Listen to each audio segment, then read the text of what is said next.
cleaning my room every Saturday. I clean my room to keep it tidy. First, I make my bed by smoothing out the sheets and arranging the pillows neatly.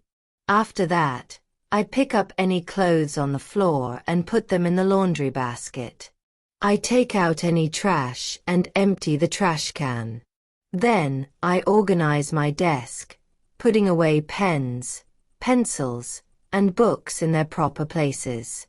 I also dust my shelves and vacuum the floor to make sure everything looks neat and clean. I enjoy cleaning my room because it helps me feel organized and calm. When my room is tidy, I can find things more easily, and I feel proud of how it looks.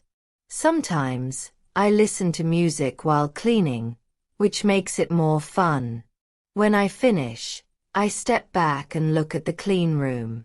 It feels good to have a clean and peaceful space to relax in.